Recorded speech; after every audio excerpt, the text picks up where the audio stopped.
Hello, welcome to our YouTube channel. അങ്ങനെ ഇതാ 3 മാസത്തെ വെക്കേഷന് ശേഷം ഞങ്ങൾ തിരിച്ച് അബുദാബിക്ക് പോകുക കേട്ടോ. നല്ല എക്സൈറ്റ്മെൻ്റ് ഉണ്ട്, അതേപോലെ തന്നെ ചെറിയൊരു വിഷമമുണ്ട്. നമ്മൾ 3 മാസം വീട്ടിൽ നിന്നിട്ട് തിരിച്ച് പോകണമെന്ന് പറയുമ്പോൾ എല്ലാവരെയും ഇനി അടുത്ത കൊല്ലമല്ലേ നമ്മൾ നേരിട്ട് കാണണം, അപ്പോൾ അതിൻ്റെ ഒരു വിഷമമുണ്ട്. അപ്പോൾ ഇതാ നമ്മൾ എമിഗ്രേഷനൊക്കെ ക്ലിയർ ചെയ്ത് നമ്മൾ ഗേറ്റിൽ വെയിറ്റ് ചെയ്യണം കേട്ടോ. ഈ കാണുന്നത് എൻ്റെ പാണ്ടക്കെട്ടാണ്, കുറച്ച് ലാപ്ടോപ്പും കുറേ ബുക്സ് ഉണ്ട് കേട്ടോ അതിൻ്റെ ഉള്ളിൽ. അതിൽ നിന്ന് ലുക്കിൻ്റെ ചെറിയ ബാഗ് ഞാൻ എടുത്തിട്ടുണ്ട്, സ്കൂൾ ബാഗും, അതിനകത്തും കുറേ ബുക്സൊക്കെ ഉണ്ട്. അപ്പോൾ അതാ നമ്മുടെ ഇത് വിളിച്ചിട്ടാണ് അനൗൺസ് ചെയ്ത്. അപ്പോൾ നമ്മൾ കയറാൻ വേണ്ടി പോകണം. അപ്പോൾ പോകുന്ന വഴിക്കാണ് ഈ സാധനം വിൽക്കുന്നത്, ഈ ചോക്ക ഹേസൽനട്ടാണ് ഇത് വിൽക്കുന്ന ഒരു ചെറിയൊരു വെഹിക്കിൾ കണ്ട്. അപ്പോൾ ആദ്യം ഞാൻ വിചാരിച്ചു പിള്ളേരൊക്കെ പറ്റിക്കാൻ ലുലുമാളിൽ കാണൂലേ ഈ ചെറിയൊരു വെഹിക്കിൾ ഇങ്ങനെ ഡ്രോപ്പ് ചെയ്യാനായിട്ടുള്ളത്, അതാണ് വിചാരിച്ചത്. പക്ഷേ അതല്ലായിരുന്നു. ഹേസൽനട്ട് ചോക്ലേറ്റ്സ് സ്നാക്സ് ഒക്കെ അല്ല, ചെറിയൊരു മിനി കൂപ്പ പോലത്തെ ഒരു സംഭവമായിരുന്നു. അപ്പോൾ അതാ ഞങ്ങൾ കയറുവാട്ടോ. അങ്ങനെ കുറച്ച് നടക്കാനുണ്ട് അകത്തേക്ക്.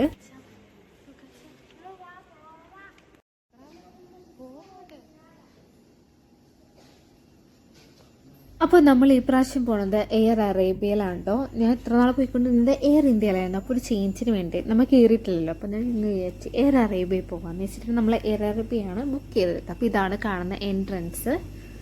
അപ്പോൾ ഇനി നമുക്ക് സീറ്റ് നമ്പർ 24 ആണ്, 24th റോയാണ് നമുക്ക് കിട്ടിയേക്കുന്നത്. അപ്പോൾ ഏറ്റവും ബാക്കിലായിട്ട് വേണം പോകാനായിട്ട്. അപ്പോൾ ഞങ്ങൾ നടന്നിടന്ന് ഞങ്ങൾ പോയി ഞങ്ങളുടെ സീറ്റൊക്കെ കിട്ടിയിട്ട് ഞങ്ങൾക്ക്. അപ്പോൾ ഇതാ നമ്മൾ വാങ്ങിയ ഈ ഹേസൽനട്ട് ചോക്ലേറ്റിന് മോർ ദാൻ 200 റുപ്പീസ് ഉണ്ട് കേട്ടോ. ഓൾറെഡി നമുക്കറിയാം എയർപോർട്ടിൽ നിന്ന് വാങ്ങുന്ന സാധനങ്ങൾക്ക് ചായക്കണെങ്കിൽ പോലും നല്ല പൈസയാണ് നമുക്കറിയാം. എന്നാലും കൊച്ചിൻ്റെ ഒരു ആഗ്രഹമല്ലേ എന്ന് വെച്ച് വാങ്ങിയത് കേട്ടോ. അപ്പോൾ ഇതാ ഞാൻ വിചാരിച്ചു ഫ്ലൈറ്റ് എടുക്കുന്നതിൻ്റെ ഒരു വീഡിയോ എടുക്കാമെന്ന് വെച്ചു. പക്ഷെ നടന്നില്ല കേട്ടോ. ഫ്ലൈറ്റ് സ്പീഡിലെടുത്തപ്പോഴേക്കും എൻ്റെ കയ്യിൽ നിന്ന് ഫോണിൽ നിന്ന് താഴെ പോയിട്ടോ. അപ്പോൾ എൻ്റെ മര്യാദക്കത്ത് എടുക്കാൻ പറ്റിയില്ല. പിന്നെ എന്തുവാണ്, പിന്നെ ഞങ്ങൾ വന്ന ഉടനെ തന്നെ ഞാൻ പരിപാടി തുടങ്ങി കേട്ടോ. വീട്ടിൽ നിന്ന് കൊണ്ടുവന്ന കുറച്ച് സ്നാക്സാണിത്. അപ്പം ഞാനെടുത്തത് കഴിക്കണ്ടപ്പോൾ തന്നെ ലൂക്ക് വേഗം തന്നെ അത് അടച്ച് വെച്ച് എനിക്ക് മതി എന്ന് പറയുമ്പോൾ തിരിച്ച് തന്നു. എന്നാലും ഞാൻ കുറച്ചും കൂടി എടുത്തിട്ട് ഞാൻ കഴിച്ചിട്ടാ. പിന്നെ എന്താ പറയുക, അടുത്തിങ്ങനെ ചേട്ടൻ നോക്കുന്നത് എന്ത് തീറ്റണ ഈ പിള്ളേർ.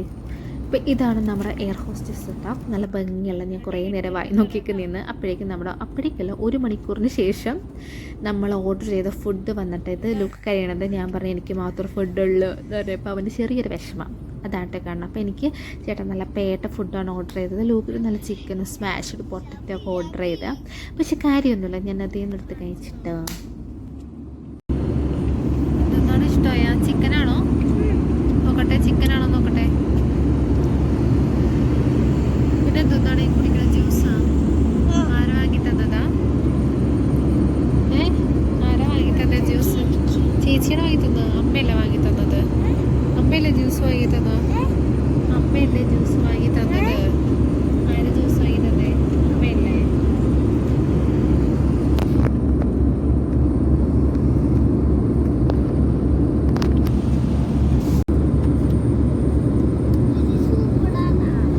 അല്ല അല്ല, അത് ഇഷ്ടപ്പെട്ടില്ലേ? ഇത് വേണോ? കഴിച്ചോ? ടേസ്റ്റ് ചെയ്ത് നോക്കി. വേണ്ടേ?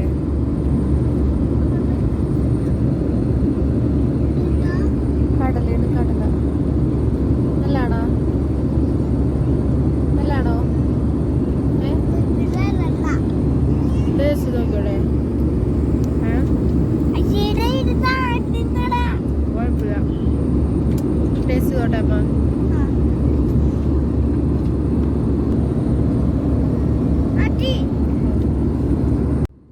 അപ്പോൾ ഇതാ ഞാൻ ഫ്ലൈറ്റിൽ നിന്ന് സെപ്പറേറ്റ് ഫുഡ് ഓർഡർ ചെയ്തിട്ടുണ്ടായിരുന്നു. ഓൾറെഡി ചേട്ടൻ എനിക്ക് വീറ്റ് പറാട്ടയും പിന്നെ എന്താ പറയുക നമ്മുടെ വെള്ളക്കടലല്ലേ അതിൻ്റെ മസാല ഓർഡർ ചെയ്തിട്ടുണ്ടായി. ലൂക്കിന് ചിക്കനും സ്മാഷ്ഡ് പൊട്ടറ്റോ ഉണ്ടായിരുന്നു. അപ്പം ഞാൻ സെപ്പറേറ്റ് പാസ്ത, ക്രീമി പാസ്ത, അതിനകത്ത് ചിക്കൻ ഉണ്ടായിരുന്നു, മഷ്റൂംസൊക്കെ മിക്സ് ചെയ്തതായിരുന്നു.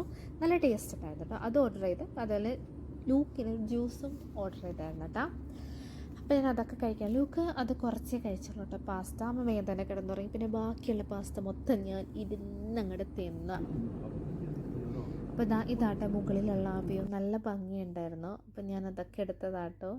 ഞാൻ വിൻഡോസ് സൈഡിൽ സീറ്റിലല്ലാത്തതുകൊണ്ട് ഞാൻ എൻ്റെ തൊട്ടിപ്പുറത്തെ സീറ്റിലാണ്. വിൻഡോ സീറ്റിൽ ലൂക്ക് കയറി കിടന്ന് ഉറങ്ങി. അപ്പം ഞാൻ വളരെയൊക്കെ ഇഷ്ടപ്പെട്ടിട്ടാട്ടോ ഇതെടുക്കുന്നത്. അപ്പോൾ നമ്മൾ ഫ്ലൈറ്റ് 3.5 മണിക്കൂറിന് ശേഷം ലാൻഡ് ചെയ്യുന്നതാട്ടോ. അപ്പോൾ അബുദാബിയിലുള്ള മുകളിലുള്ള ആ ഒരു മുകളിലല്ല താഴെയുള്ള ഒരു വ്യൂ ആണ് കേട്ടോ ലാൻഡ് ചെയ്യാൻ നേരത്തുള്ള. കാണുന്ന വ്യൂ ആണ്. അപ്പോൾ ഞാൻ അതും കൂടി അങ്ങ് എടുത്തിട്ടാം. അപ്പോൾ ഇത് ലൂക്ക് എത്തി സ്ഥലം എത്തിയെന്ന് പറഞ്ഞപ്പോൾ ലൂക്ക് ഇങ്ങനെ എത്തി നോക്കണം, എവിടെ എൻ്റെ അപ്പ എവിടെ, ഇവിടെ നിൽക്കുന്നുണ്ടോ എന്നൊക്കെ പറഞ്ഞിട്ട് ലൂക്ക് ഇങ്ങനെ നോക്കി നിൽക്കുന്നതാട്ടോ ഈ കാണുന്നത്. പിന്നെ എന്താ പറയുക, അപ്പം നമ്മൾ അവിടെ എത്തിയിട്ട് അങ്ങനെ നമ്മൾ 3.25 മണിക്കൂർ ശേഷം അബുദാബിയിൽ ലാൻഡ് ചെയ്യുവാണ് കേട്ടോ.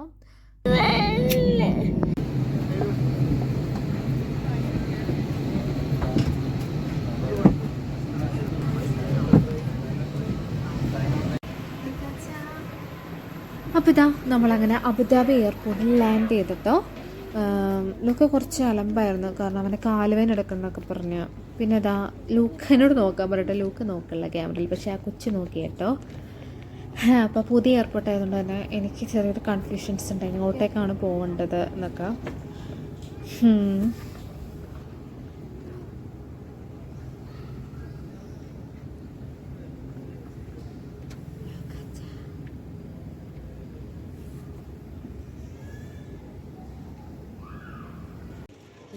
അങ്ങനെ ഫൈനലി നമ്മൾ പെട്ടികളെല്ലാം കണ്ടുപിടിച്ച് ആ ചെറിയൊരു ട്രോളിൽ കയറ്റിയിട്ട് ലൂക്കിനെയും കയറ്റിയിരുത്തിട്ടോ, കാരണം അവന് കാലുവേന എടുക്കുന്നതെന്ന് പറഞ്ഞിട്ട് ഞാൻ അവനെയും കയറ്റിയിട്ട് തള്ളിക്കൊണ്ട് പോകണേണ്. അപ്പോൾ പതിപോലെ തന്നെ ചേട്ടനെല്ലാം നമ്മൾ റിസീവ് ചെയ്യാൻ വന്ന് നമ്മളാണ് ചേട്ടനെ കാത്ത് കെട്ടി നിന്ന് റിസീവ് ചെയ്തത് കേട്ടോ. അപ്പോൾ എനിക്ക് അതിൻ്റെതായ ചെറിയൊരു സങ്കടമൊക്കെ ഉണ്ടായിരുന്നു കേട്ടോ. ഞാൻ വിചാരിച്ച് അവിടെ നിന്ന് ചേട്ടൻ നിൽക്കുമ്പോഴുള്ള ഒരു വീഡിയോ, പിന്നെ ഞങ്ങൾ വരുമ്പോഴുള്ള ഒരു വീഡിയോ ചേട്ടനെ കൊണ്ട് എടുപ്പിക്കാമെന്നൊക്കെ വിചാരിച്ചാണ്. പക്ഷേ ചേട്ടൻ അങ്ങനെയൊക്കെ ഒന്ന് വൈകിയാണ് വന്നത്, വലുതായിട്ടല്ല ചെറുതായിട്ടൊന്ന് വൈകിയായിരുന്നു. അപ്പോൾ ഞങ്ങൾ അതിൻ്റെ ഉള്ളിൽ നടന്ന് ചേട്ടനെ കണ്ടുപിടിച്ച് പുറത്തിറങ്ങി നിന്ന് പാസഞ്ചേഴ്സ് നിൽക്കുന്ന സ്ഥലം ഉണ്ടല്ലോ, അവിടെ പോയി നിന്നിട്ടാണ് ഞങ്ങൾ കണ്ടുപിടിച്ചത്. അപ്പോൾ എനിക്ക് ചെറിയൊരു ദേഷ്യമുള്ളതുകൊണ്ട് തന്നെ, ദേഷ്യമല്ല ചെറിയൊരു വിഷമം, ചെറിയൊരു ഇതായിട്ടിരിക്കുകയായിരുന്നു ഞാൻ. ചേട്ടൻ പറഞ്ഞെങ്കിൽ നമുക്ക് ഇതിൽ കഴിക്കുക എന്ന് പറഞ്ഞാൽ എൻ്റെ മൂഡ് ചേഞ്ച് ആക്കാൻ വേണ്ടി പറയാൻ തോന്നി. പക്ഷേ എനിക്കൊന്നും വിശപ്പുണ്ടായിരുന്നില്ല, കാരണം ഞാൻ അതൊരു ഫുഡ് ഞാൻ ഫ്ലൈറ്റിൽ നിന്ന് അടിച്ച് കയറ്റിയതുകൊണ്ട് ചേട്ടനെ അറിയില്ലല്ലോ ഞാൻ ഇത്രയും ഫുഡ് ഓർഡർ ചെയ്ത് കഴിച്ചെന്ന് അറിയില്ല. അതുകൊണ്ട് തന്നെ ഞാൻ ഒന്നും കഴിച്ചില്ല, അതുകൊണ്ട് ഞാൻ 2 കട്ട്ലേറ്റ് മാത്രമേ ഓർഡർ ചെയ്തുള്ളൂ. അങ്ങനെ ഇതാ നമ്മൾ ഫ്ലാറ്റിലെത്തിയിട്ട് നമ്മുടെ പെട്ടിക്കാൻ പോവാണ് കേട്ടോ.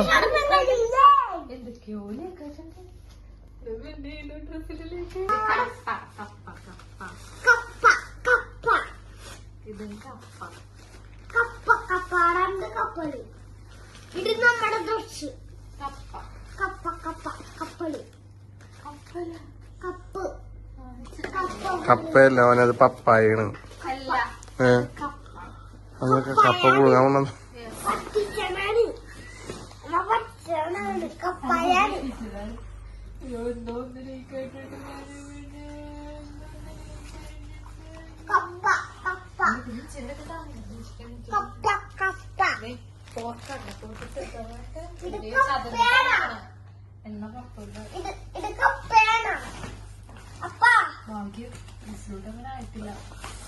ആയിട്ടുണ്ട്,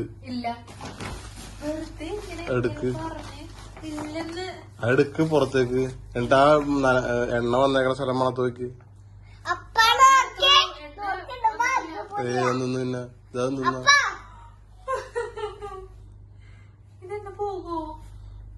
അറിയില്ല പോയിരിക്കും.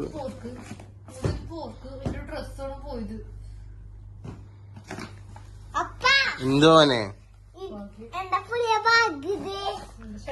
നിനക്ക് വേറെ ബാഗ് ഉണ്ടാടാ?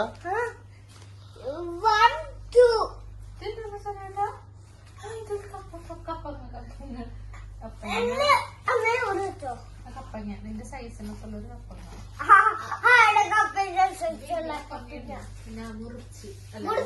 മുറിച്ച്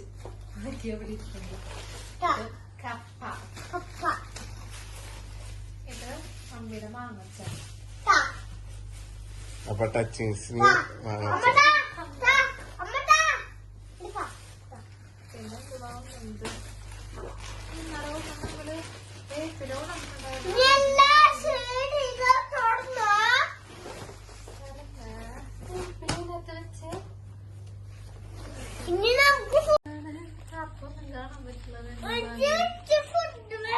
ഫുഡല്ലത് ഇതേ. അപ്പൊ ഇതൊക്കെ ആയിട്ടാ ഞങ്ങളെ കൊണ്ടുവന്ന സാധനങ്ങളെന്ന് പറയാം.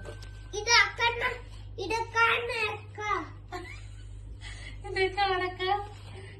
ആയിട്ടാ ഞങ്ങളെ കൊണ്ടുവന്ന സാധനം. ഫുണ്ടാ ഇതെന്താണ്? ഇത് ഫുണ്ടാണ്. കപ്പങ്ങ. തോരനായിട്ടില്ല. ഇതെന്തോന്നാ? കപ്പ. പപ്പായ. ആ ഇതെന്തോന്നാ? ജ്യൂസാ. മാങ്ങാച്ചാർ. മാങ്ങാച്ചാറ് ഗുഡി. കഴിഞ്ഞാ ആ 10 രൂപ. ടാറ്റാ. ടാറ്റാ പറയടാ. ടാറ്റാ. ഓക്കെ ചേട്ടാ.